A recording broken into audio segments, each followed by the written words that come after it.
তিতা স্বাদের জন্য অবহেলিত হলেও উচ্ছে বা করলার বাঙালির প্রতিদিনের খাদ্য তালিকায় একটি অত্যন্ত পুষ্টিকর ও জনপ্রিয় সবজি।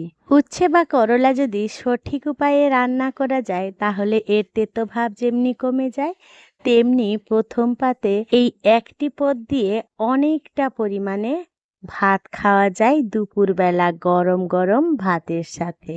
এইভাবে যদি উচ্ছে একবার রান্না করেন, ছোট থেকে বড় সবাই কিন্তু আঙুল চেটে পুটে খেয়ে নেবে। উচ্ছের এই রান্নাটা আমি খুব সহজ পদ্ধতিতে করে দেখাবো।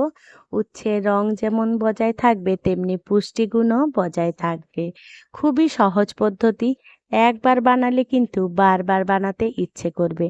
তাই বন্ধুরা, আপনাদের কাছে অনুরোধ রইল এইভাবে একবার বানিয়ে দেখবেন। আশা করছি আপনাদের ভীষণ ভালো লাগবে। তাই সকল দর্শক বন্ধুদের কাছে একান্ত অনুরোধ রইল রেসিপিটি স্কিপ না করে সম্পূর্ণ দেখার জন্য।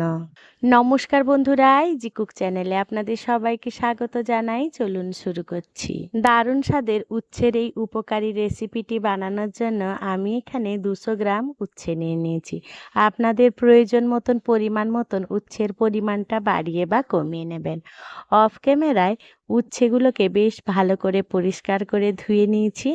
আর দেখুন, ঠিক ছোট ছোট এই রকম টুকরো করে কেটে নিয়েছি। এই রেসিপিটি বানানোর জন্য উচ্ছেগুলোকে ঠিক এইভাবেই কেটে নিতে হবে, তাহলে খেতে খুবই ভালো লাগবে। উচ্ছে বা করলা তেতো না হওয়ার জন্য যদি আমরা রান্নার আগে নুন আর হলুদ দিয়ে উচ্ছেটাকে খুব সুন্দর করে মেরিনেট করে কিছুক্ষণ রেখে দিই, তাহলে উচ্ছের অনেকটাই তেতো ভাব কমে যায়। আমার এই রেসিপিটি যদি কোনো নতুন বন্ধু ইউটিউব থেকে দেখে থাকেন, আমার এই ক্ষুদ্র চ্যানেলটিকে সাবস্ক্রাইব করে আমার পাশে থাকার জন্য অনুরোধ করছি। আর পাশে থাকা বেল আইকনটি অবশ্যই প্রেস করে রাখবেন। যখন আমি নিত্য নতুন কোনো রেসিপি দেবো, সবার আগে খুব সহজেই নোটিফিকেশান আপনাদের কাছে পৌঁছে যাবে। কথা বলতে বলতে খুব সুন্দর করে হাত দিয়ে সমস্ত উচ্ছেগুলো মেরিনেট করে নিয়েছিলাম। আর এটাকে সাইডে রেখে দিলাম প্রায় 10 থেকে 15 মিনিটের মতন। এবারে আমাদের যেটা লাগবে সেটা হচ্ছে পেঁয়াজ। পেঁয়াজ আমি এখানে বড় সাইজের 2টো পেঁয়াজ নিয়ে নিয়েছি আর এই রকম মোটা মোটা করে কেটে নিয়েছি। এই রেসিপিটি বানানোর জন্য পেঁয়াজ একটু বেশি লাগে, তাহলে বেশ খেতে ভালো লাগবে। আর নিয়ে নিয়েছি কাঁচা লঙ্কা। ঝালটা অবশ্য আপনাদের স্বাদ মতো বাড়িয়ে বা কমিয়ে নেবেন। আমি এইরকম লঙ্কাগুলোকে টুকরো টুকরো করে কেটে নিয়েছি, মাঝখানে চিড়ে দিইনি। তাতে ঝালটা খুব বেশি হবে না, তাতে বাচ্চাদের খেতে কোনো অসুবিধা হবে না। প্রায় 15 মিনিট পর উচ্ছেগুলোকে দেখাচ্ছি, দেখুন খুব সুন্দরভাবে নিজে থেকে জল ছেড়ে দিয়েছে। উচ্ছেগুলোকে এইরকম হাত দিয়ে চেপে চেপে জল যদি বাদ দিয়ে দেওয়া হয়, তাহলে উচ্ছের অনেকটাই তেতো ভাব কমে যাবে। এইভাবেই উচ্ছেগুলোকে নিংড়ে নিয়েছিলাম আর সাইডে রেখে দিলাম। এবার চলুন রান্নাটা শুরু করা যাক। তার জন্য গ্যাসে কড়াই বসিয়ে দিয়েছি। কড়াইটা বেশ গরম হয়ে গেলে 1 থেকে 2 টেবিল স্পুনের মতন সর্ষের তেল নিয়ে নিয়েছি। তেলটা বেশ ভালো করে গরম হয়ে গেলে জল নিংড়ে রাখা উচ্ছেগুলো দিয়ে দেবো। আপনারা চাইলে এইরকম আমার মতো সঙ্গে সঙ্গেও জল নিংড়ে দিতে পারেন।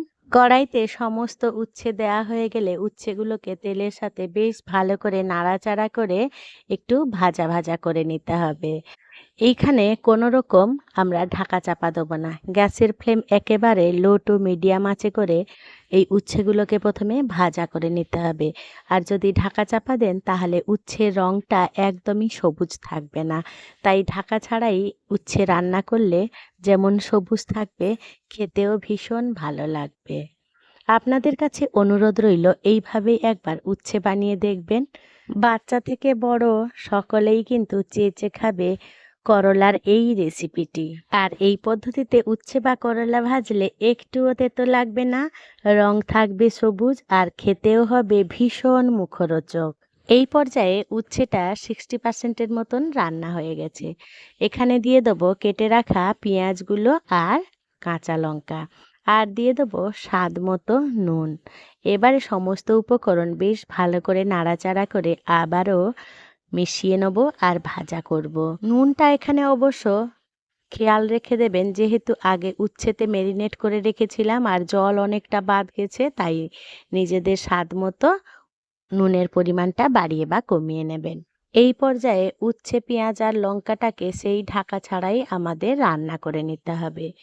যতক্ষণ না পেঁয়াজটা একটু সুন্দরভাবে রং ধরে আসছে ততক্ষণ কিন্তু রান্না করতে হবে। আর অবশ্য গ্যাসের ফ্লেম লো টু মিডিয়াম আঁচে রেখে এই রান্নাটা করতে হবে, আর আগের মতোই সেই ঢাকা ছাড়া ভাবে। পেঁয়াজে যেই কাঁচা গন্ধটা চলে গেছে, কড়াই মাঝখানে একটু জায়গা ফাঁকা করে নেব। তার মধ্যে সামান্য একটুখানি সর্ষের তেল দিয়ে দেব, আর ফোড়নে দিয়ে দেব রাঁধুনি। রাঁধুনি বেশ খানিকটা দিলাম, অর্থাৎ 1 টেবিল স্পুনের মতন দিলাম। এবারে খুন্তি দিয়ে রাঁধুনিটাকে বেশ একটু ভাজা করে নিতে হবে, অর্থাৎ এই ফোড়ন থেকে যখন একটা সুন্দর মিষ্টি গন্ধ বেরোবে তখন সমস্ত উপকরণ এই ফোড়নের সাথে মিশিয়ে ভাজা করে নিতে হবে। আপনাদের হাতের কাছে যদি রাঁধুনি না থাকে তাহলে রাঁধুনির জায়গায় আপনারা 5 ফোড়ন দেবে, তবে 1 চামচ দেবেন না, হাফ চামচ মতন দেবে। তাতে এই তরকারির স্বাদ ও গন্ধ দুর্দান্ত লাগবে খেতে।